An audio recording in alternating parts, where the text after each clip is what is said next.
Bonjour, bonjour. Ce vidéo est pour les premiers acheteurs parce que les plus pénalisés sont les premiers acheteurs pour acheter une maison en 2020, 2021 et encore plus pire dans 2022.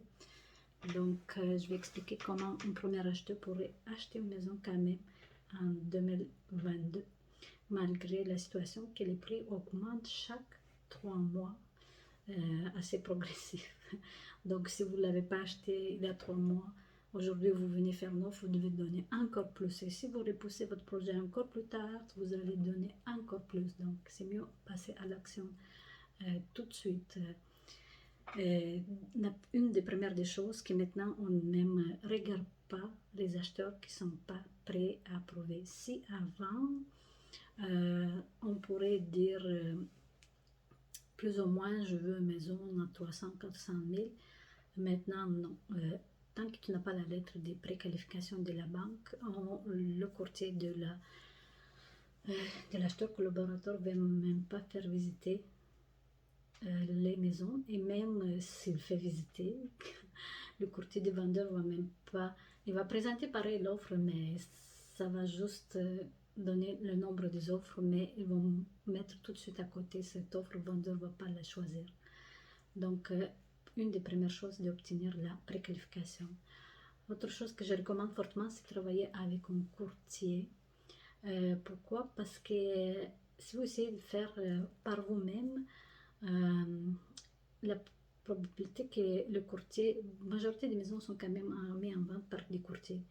Et des fois, ils reçoivent centaines des, des appels pour une propriété. Et ça se peut le jour que vous allez l'appeler, ils ne vont même pas répondre et ça part tellement vite, des fois dans 72 heures, que quand ils vont écouter leur message, la maison déjà va être vendue. Par contre, quand vous travaillez avec un courtier collaborateur qui vous représente, lui est capable de demander par un système, on demande des visites, il connaît les heures, les plages. Souvent maintenant ça se fait seulement 15 minutes, une visite assez rapide, on ne peut pas traîner dans la maison à regarder ici et là.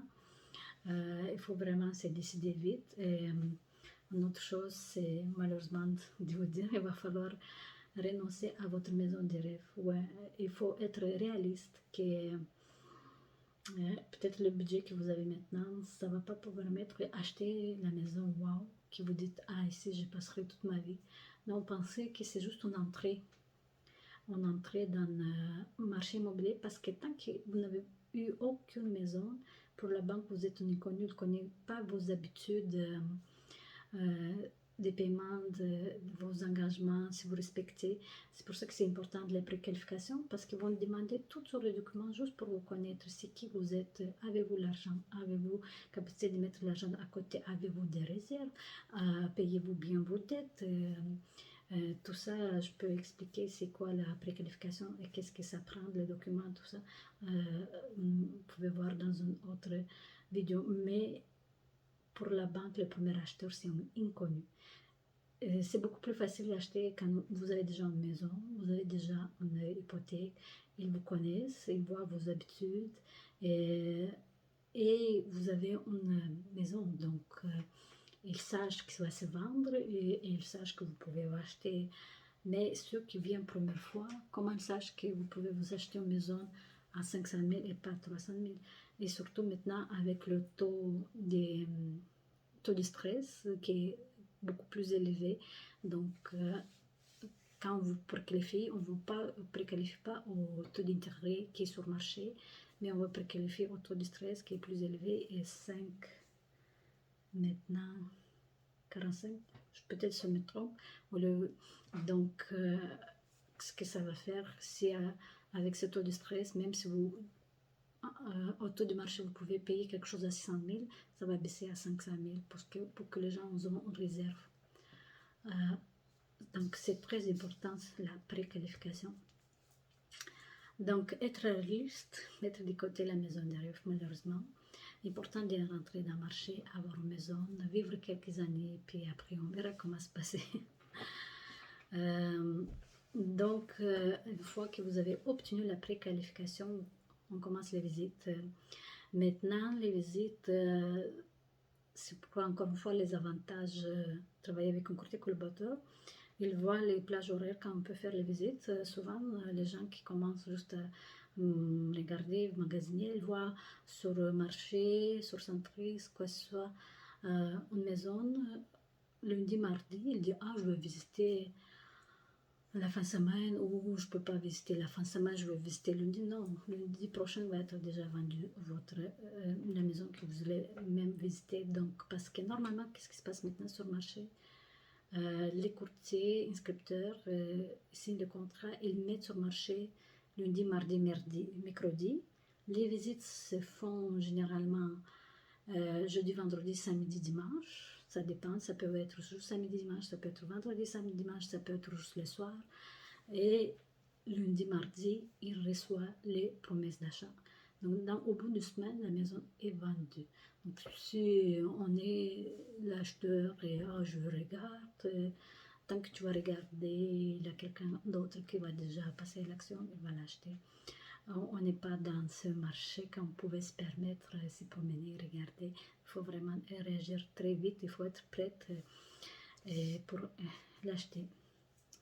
Une fois que vous avez visité, est-ce que c'est important que vous visitez pas avec pensée à regarder, vous visitez avec pensée, vous confirmez que vous l'achetez parce que les promesses d'achat, vous allez faire dans les prochaines 24 heures.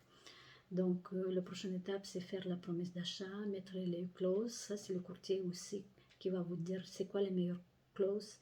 C'est important le financement, l'inspection et bien sûr respecter les délais. Donc, même les délais, même si vous donnez un bon prix, pas d'inspection, mais les délais que le vendeur il veut déménager en 3 mois, mais vous voulez déménager en 6 mois ou dans un mois.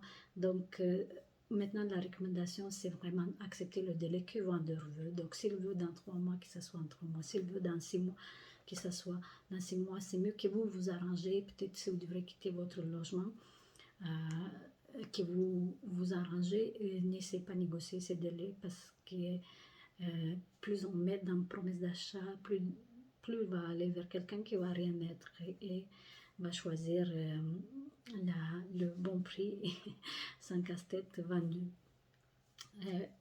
Donc, pour l'inspection, écoutez, c'est sûr que maintenant les vendeurs profitent. Des fois, ils même mettent la clause qui est vendue sans garantie légale de qualité.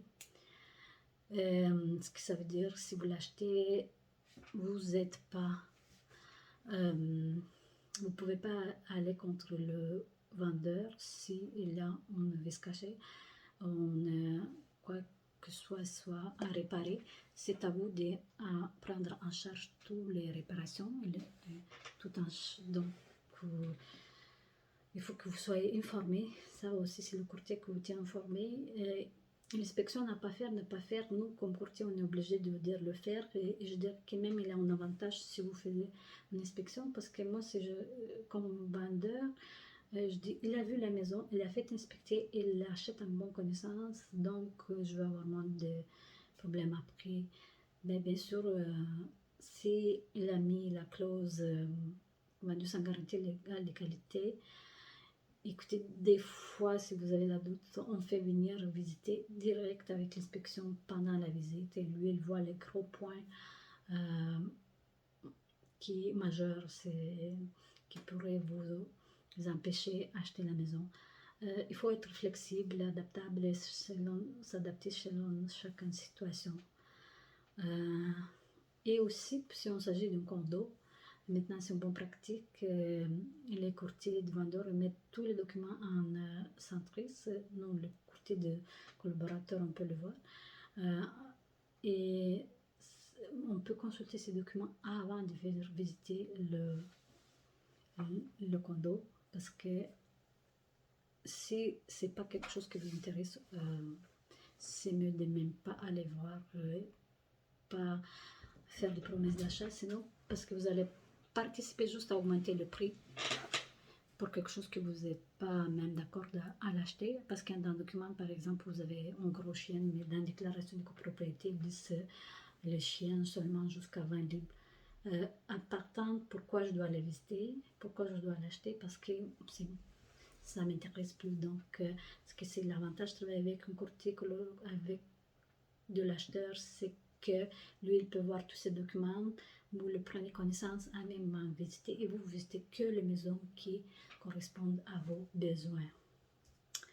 Bon, une fois l'inspection est faite, financement est passé, et attention au financement, souvent quand les gens se préqualifient, encore une fois je reviens pourquoi c'est mieux de travailler avec un courtier. Par exemple, vous êtes allé à n'importe quelle banque, il m'a dit que je peux m'acheter à $300. Est-ce qu'il vous a fait une vraie préqualification? S'il vous a pris juste vos paroles, je gagne tel montant, j'ai telle dépense, et il vous sort une lettre que vous pouvez acheter à 500 000, disons. Mais il ne vous a pas demandé les avis de cotisation, vos relevés de paye, il ne vous a pas demandé la preuve de mise de fonds. Oubliez ça, ce n'est pas une vraie préqualification, c'est juste une feuille qui ne représente rien. Et quand vous travaillez avec courtier, c'est lui qui peut vous référer aux courtiers hypothécaires qui font des vraies préqualifications, parce que nous, on ne veut pas perdre le temps, on ne veut pas décevoir notre client acheteur. C'est important d'avoir la vraie préqualification. Malheureusement, souvent, certains vont dire « Ah oui, tu as accepté ». Et quand on arrive dans des clauses de financement, on a un délai, d'habitude c'est 2 semaines, 14 jours. Et dans ce délai, on vous demande avec des cotisations, vous ne l'avez pas. On vous demande preuve de mise de fonds. Mais c'est dans le compte de ma grand-maman. Tout ça, ça vous empêche de respecter dans le délai. C'est quoi ça de respecter dans le délai? La clause de financement est faite. Si vous ne présentez pas la preuve que vous pouvez vous financer, bye bye, next, l'offre est nulle et non venue.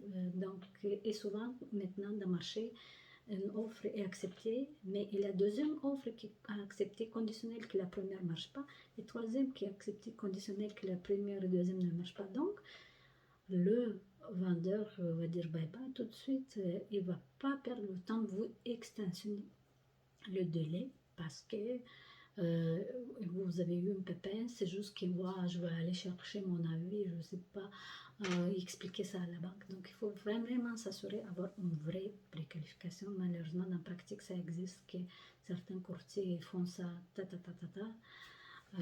et quand on arrive avec le document on fait la vérification de votre score, le score du crédit. On arrive avec des surprises. Oui, vous avez une mise de fonds, vous avez un bon salaire, mais votre score ne vous permet pas d'acheter. Donc, ce n'est pas une vraie préqualification. À faire attention. Donc, vu que nous, on travaille dans ce domaine, les courtiers immobiliers, d'habitude, ils ont des bons contacts, des bons courtiers hypothécaires ou des gens qui travaillent à la banque qui vont faire le bon travail. N'allez pas... Ici, on ne peut pas tenter la chance. Il faut être certain qu'on passe. Donc, l'inspection est passée, financement est passé. Donner de délai, j'ai parlé qu'il faut donner le délai que le vendeur veut. S'il veut déménager dans 3 mois, donner 3 mois. On ne peut pas dire mais moi je veux dans 1 mois ou dans 6. Malheureusement, non. Il faut donner ce que le vendeur veut aujourd'hui. Bien sûr, toutes les conditions sont réalisées. On va dire bye bye à deuxième, troisième acheteur qui attend en ligne. C'est vous qui vous êtes l'acheteur, donc la maison est considérée vendue.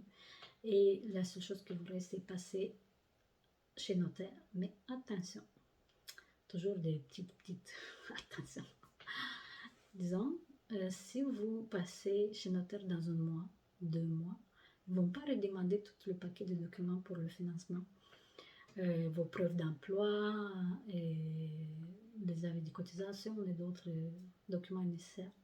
Mais si la date d'occupation est en janvier, vous avez fait la promesse d'achat en janvier, mais vous voulez déménager en juillet, ça se peut que la banque vous redemande tout le package de documents. Et ça veut dire quoi? Si vous avez changé l'emploi, vous ne pouvez plus vous préqualifier parce que vous n'êtes pas dans l'emploi au moins 3 mois, vous n'avez pas passé le délai d'approbation.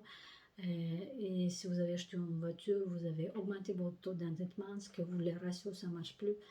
On est sage. on est vraiment sage. On peut accumuler plus d'argent, mettre de côté, ça c'est oui, mais aucune dépense extra, aucun mouvement brusque de changement d'emploi. Vous aimez votre employeur, il est bon. Moi, malheureusement, des fois, c'est pas nous qui en décidons, mais il faut vraiment faire attention parce que si les délais sont trop longs, ça se peut que même le taux augmente même et ils vont refaire encore une fois les préqualifications. Maintenant, la tendance des taux en 2022, c'est d'augmenter de plus en plus en plus. Mais c'est sûr que quand vous préqualifiez, votre taux d'intérêt est réservé pour 90 jours. C'est sûr que une meilleure chose que la entre date de promesse d'achat à réaliser, acceptée, et la date de au déménagement, il y a comme 3 mois, vous êtes dans votre 90 jours, votre taux d'intérêt est réservé. Mais si c'est plus long, ils vont vous toujours refaire. Et ça se peut que même l'intérêt, dans 6 mois, il va être plus élevé, vous devrez être recalculé le tout. Donc, attention, il faut vraiment être prudent, sage, moi je dirais sage. Écoutez votre courtier qui vous donne des conseils, écoutez votre courtier hypothécaire qui aussi vous dirige aucune dépense extra, aucune dette extra et on garde notre emploi, on aime notre employeur.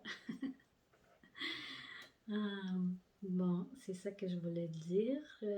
Les principales choses que ça prend pour acheter une maison pour le premier acheteur en 2022. Heureusement, les deuxièmes acheteurs, on les appelle ceux qui ont déjà une maison, c'est beaucoup plus facile. Mais le premier, il faut qu'on vous prouve à la banque que vous êtes capable, que vous pouvez, que vous allez être capable de payer même avec le taux élevé de stress. Si dans quelques années le taux d'intérêt augmente, c'est pas facile, c'est pas facile. En plus, n'oubliez pas, vous avez la bataille du prix.